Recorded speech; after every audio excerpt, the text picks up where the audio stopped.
Bismillahirrahmanirrahim. Assalamualaikum warahmatullahi wabarakatuh. Perkenalkan, nama saya Wahyuni dari PT Eko 01 2019 ingin menjelaskan mengenai rangkuman bab kelima pada tugas kedua psikologi pendidikan, yaitu mengenai pengembangan media dan sumber belajar. Langsung saja, yang pertama yaitu pengertian dan manfaat media pembelajaran.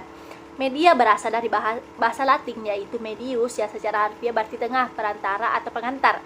Mengatakan bahwa media apabila dipahami secara garis besar adalah manusia, materi atau kejadian yang membangun kondisi yang membuat siswa mampu memperoleh pengetahuan, keterampilan, ataupun sikap. Dalam pengertian ini, guru, buku, teks, dan lingkungan sekolah merupakan media.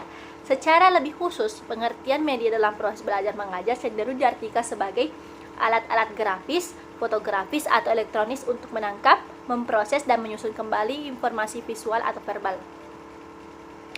Media pembelajaran seperti yang telah disebutkan sebelumnya, bahwa pengetahuan akan semakin abstrak jika disampaikan melalui bahasa verbal. Hal tersebut akan memungkinkan terjadinya verbalisme, yakni siswa hanya mengetahui tentang kata tanpa mengetahui dan mengerti makna yang dimiliki kata tersebut.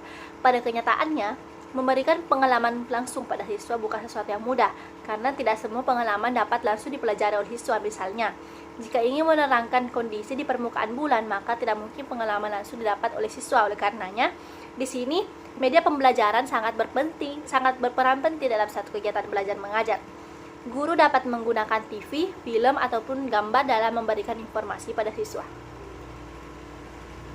Media pembelajaran yang seperti disebutkan sebelumnya, bahwa pengetahuan akan semakin abstrak jika hanya disampaikan melalui bahasa verbal. Hal tersebut akan memungkinkan terjadinya verbalisme, yakni siswa hanya mengetahui tentang kata tanpa mengetahui dan mengerti makna yang dimiliki kata tersebut. Pada kenyataannya, memberikan pengalaman langsung pada siswa bukan sesuatu yang mudah, karena tidak sesuai pengalaman dapat langsung dipelajari oleh siswa. Misalnya, jika ingin menerangkan kondisi di permukaan bulan, maka tidak mungkin pengalaman tersebut dapat langsung oleh siswa. Oleh karenanya, di sini media pembelajaran berperan sangat penting dalam satu kegiatan belajar mengajar. Guru dapat menggunakan TV, film, atau gambar dalam memberikan informasi pada siswa. Secara garis besar, media pembelajaran terbagi atas. Yang pertama yaitu media audio, yakni media yang hanya dapat dengar saja atau yang memiliki unsur suara seperti radio dan rekaman suara. Media visual, yakni media yang hanya dapat dilihat saja dan tidak mengandung unsur suara seperti gambar, lukisan, foto, dan sebagainya. Yang ketiga yaitu media audiovisual, yakni media yang mengandung unsur suara dan juga memiliki unsur gambar yang dapat dilihat seperti rekaman video, film, dan sebagainya. Sumber belajar adalah bahan-bahan yang dimanfaatkan dan diperlukan dalam proses pembelajaran yang dapat berupa buku, teks, media cetak, media elektronik, narasumber, lingkungan sekitar, dan sebagainya yang dapat meningkatkan kadar keaktifan dalam proses pembelajaran. Sumber belajar adalah segala sesuatu yang bersedia di sekitar lingkungan belajar yang berfungsi untuk membantu optimalisasi hasil belajar.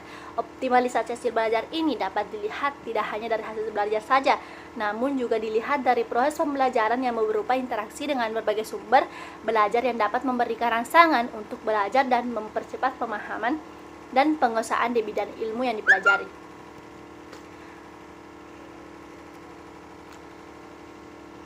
Buku pelajaran juga bukan merupakan satu-satunya sumber bahan pembelajaran, alasannya karena ilmu pengetahuan berkembang sangat cepat, sehingga kalau guru dan siswa hanya mengandalkan buku sebagai teks sumber pembelajaran. Yang kedua, kemajuan teknologi informasi yang memungkinkan materi pembelajaran tidak hanya disimpan dalam buku teks saja, akan tetapi bisa disampaikan dalam berbagai bentuk teknologi yang lebih efektif dan lebih efisien.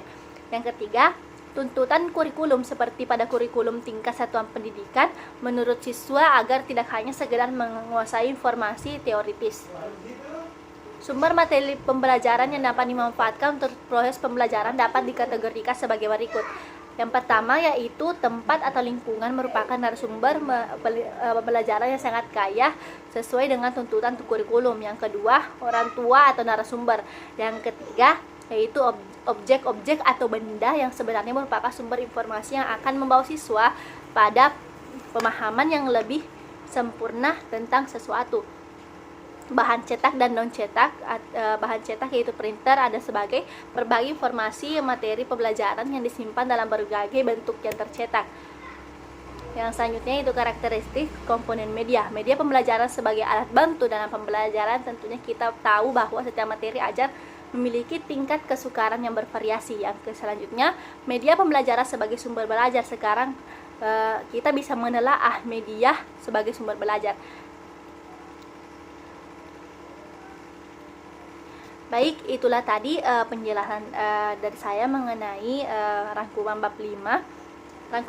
Rangkuman bab 5 pada tugas kedua psikolog pendidikan. Lebih dan kurangnya mohon dimaafkan. Wabillahi taufiq wal hidayah. Wassalamualaikum warahmatullahi wabarakatuh.